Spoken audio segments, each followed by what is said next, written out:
खाने में उस पानी में क्या मिलाया होता है जो कि मैं खाने के बाद पानी पीने के बाद एकदम मदहोश हो जाती हूँ। मुझे हंसी आने लगती है। मेरी बाथरूम की बजाय उस लड़की के बिस्तर पे ले जाके मुझे ऐसे ढकेल दी। उसके बाद वो मेरे साथ जोर जबरदस्ती करने लगा, मेरा कपड़ा फाड़ दिया और रंजना यादव ने मेरा वीडियो बनाकर उसको वायरल करने की कोशिश किया, वायरल ही कर अपने चैनल में कहीं ऐसा दबाव नहीं बना रही थी कि आपको अपने इशारे पर कई लड़कों के साथ वेश्या धंधा भी कराने का प्रयास कर रही थी? हाँ भैया, बिल्कुल ऐसा था। कहती थी वो? कहती थी, क्या कहती थी कि मेरे साथ अगर तुम रहती तो मैं तुम्हें वेश्या बना देती।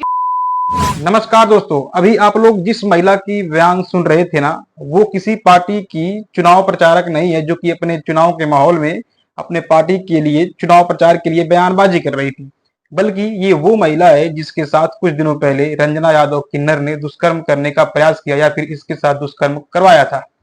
जी हाँ, और आज की इस वीडियो में आप लोग को हम ऐसे ऐसे खुलासे करने वाले हैं ना इस मामले के बारे में, जो कि ये लड़की खुद अपनी ही जुबानी आप लोग को बताएगी। मैं सारी चीजें क्लिप के द्वारा आप लोग को सुनाऊंगा और दिखाऊंगा, जो कि सच में आप लोग को आज तक नहीं पता था इस मामले के बारे में। लेकिन चलिए उससे पहले आप लोग को एक चीज दिखाते हैं। दरअसल ये इंटरव्यू जब मैंने सर्च किया यूट्यूब पर, जब मुझे मिला, तो आप लोग देख सकते हैं कि ये इंटरव्यू आज से 1 महीना पहले यूट्यूब पर अपलोड है। और इसी इंटरव्यू में ये लड़की खुद कहती है कि ये जो घटना है वो 2 से 3 महीने की घटना है। अब आप लोग यहाँ पर सोच सकते हो, ये इंटरव्यू 1 महीना पहले यूट्यूब पर अपलोड हुआ है, जो कि घटना के बारे में बताती है लड़की कि वो 2 से 3 महीने के पीछे की घटना है। अब आप लोग यहाँ से समझ सकते हो कि यानी कि जो मामला था ना, वो आज से 3 से 4 महीने पहले की घटना थी। खैर चलिए बताते हैं कि आखिरकार इस घटने में एक्चुअल में हुआ क्या था। दरअसल ये लड़की एक सिंगर है और रंजना यादव किन्नर, पता ही होगा कि वो डांस वगैरह करती है। तो कहीं पर ऑर्केस्ट्रा का प्रोग्राम था और वहां पर इस लड़की को इनवाइट किया गया था सिंगिंग के लिए।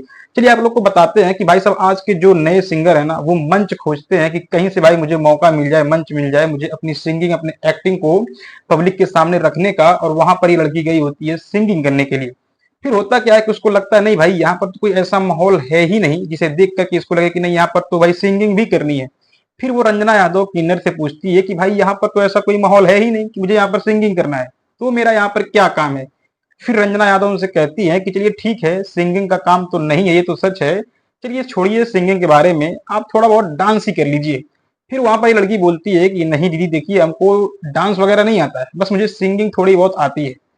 उसके बाद रंजना किन्नर का ये भी कहना होता है कि यहाँ पर तो ऐसे बहुत सारे लोग होते हैं जिनको अच्छे से डांस करने नहीं आता है, लेकिन चलिए आपको बताते हैं कि आप किस तरह से थोड़ा बहुत डांस कर पाओगे।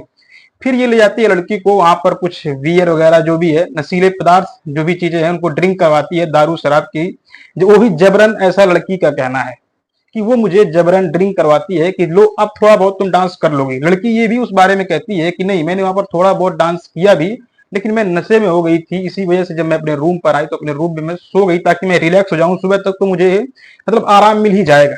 फिर उसके बाद होता क्या है, खाने का जब समय होता है तो रंजना यादव किन्नर जो है वो इस लड़की के लिए स्पेशल खुद अपने हाथों से खाना लेकर जाती है। फिर वो खाना खाने के बाद लड़की मतलब जो है वो अपने आपे से बाहर हो जाती है। न जाने खाने में या पानी में ऐसा कौन सा नशीला पदार्थ मिला दी जाती है जिसके खाने के बाद वो लड़की जो थी अब वो अपने आपे से बाहर हो जाती है।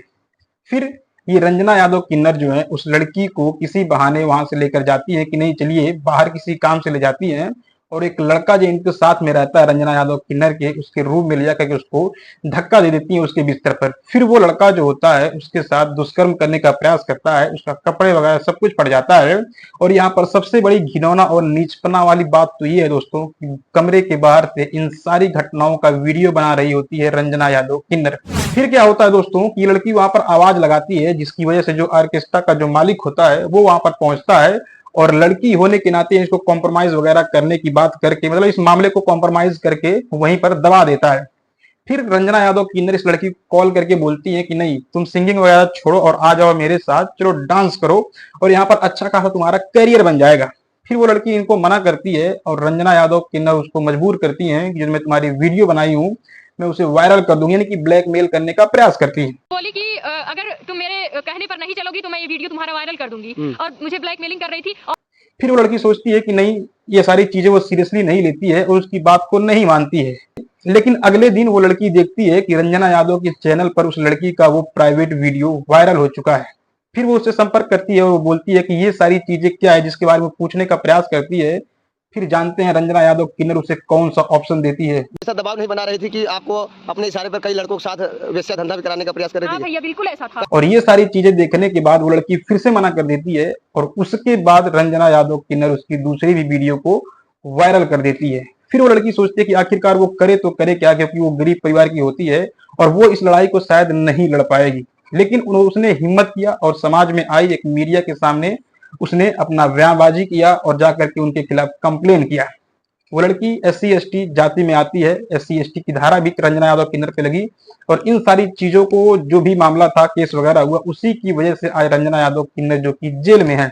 फिलहाल आप लोगों से यही कहना था कि ये लड़की डर रही थी इस मामले को लाने के लिए और इस लड़ाई को लड़ने के लिए। लेकिन यहाँ पर आप लोग एक बात सोच सकते होंगे दोस्तों, न जाने ऐसे कितने लड़कियों के साथ रंजना यादव किन्नर ने इस तरह का हरकत किया होगा जिन लोगों ने अपने मान सम्मान के डर से या फिर किसी भी चीजों के डर से वो लड़ाई नहीं लड़ पाए। लेकिन दाज देना पड़ेगा इस लड़की को, देर ही सही बट हिम्मत जुटाकर अगर आगे आई है अपनी लड़ाई लड़ने के लिए, तो यहाँ पर आप लोगों की दायित्व बनती है कि आप लोग इसका साथ दें और इसको न्याय दिलाने में इसका समर्थन करें। और आप लोगों से यही कहना है कि प्लीज इस वीडियो को ज्यादा से ज्यादा शेयर करिए। चैनल पे नए हैं तो सब्सक्राइब जरूर करिएगा। बाकी अपनी प्यारा सा एक कमेंट जरूर बताइएगा कि कौन कौन से लोग इस लड़की के साथ हो। फिलहाल मिलते हैं किसी अगली वीडियो में, तब तक के लिए नमस्कार।